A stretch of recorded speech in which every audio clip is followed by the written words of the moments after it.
C'est un changement qui n'arrive qu'une fois par génération. La nouvelle façon dont les Américains paieront leurs impôts a été adoptée sans aucun vote de l'opposition démocrate. Le président américain Donald Trump et son parti ont célébré dans les heures qui ont suivi le vote, affirmant que ce n'était pas seulement une victoire pour leur programme, mais aussi pour les travailleurs américains et pour la croissance économique à long terme. 3 200 milliards de dollars, pensez-y, en réduction d'impôts pour les familles américaines, incluant le doublement de la déduction standard et le doublement du crédit d'impôt pour enfants. Ce projet de loi signifie plus de salaire net. Ce sera un cadeau de Noël incroyable pour les Américains qui travaillent dur.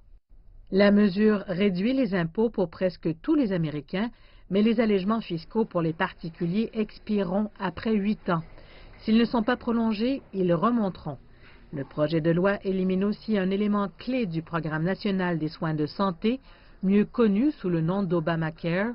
Il abandonne le mandat qui donne une couverture socio-sanitaire à tous les citoyens. Le Bureau du budget du Congrès estime que 13 millions d'Américains perdront cette protection d'ici 10 ans. Et ainsi aujourd'hui, les républicains prennent leur lourde victoire pour avoir réussi à habiller la classe moyenne américaine au profit des puissants et des privilégiés. Sans aucun doute, les gagnants à long terme en vertu du projet de loi sont les sociétés.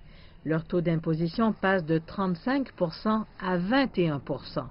Les sociétés multinationales obtiennent également des changements favorables et le projet de loi incite les entreprises américaines à rapporter leurs revenus gagnés à l'étranger.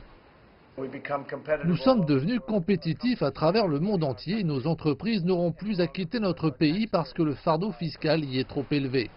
Les principaux partenaires commerciaux des États-Unis, comme l'Union européenne, affirment que la mesure pourrait entraver le commerce entre les États-Unis et l'Europe, désavantager les sociétés financières internationales et discriminer les entreprises étrangères opérant aux États-Unis.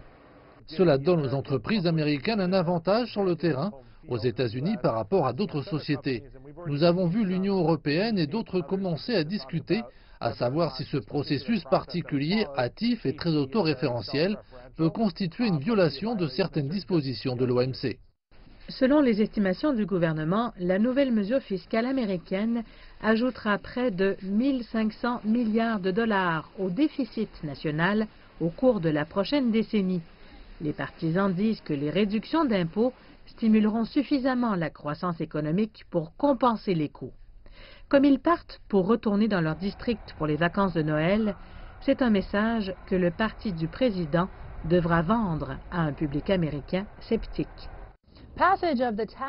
L'adoption de ce projet de loi marque la première réalisation législative d'importance pour Donald Trump depuis son arrivée au pouvoir. Il devra le signer légalement au cours des prochains jours, soit à sa propriété de Mar-a-Lago, en Floride, ou ici, à la Maison-Blanche, aussi appelée la Maison du Peuple.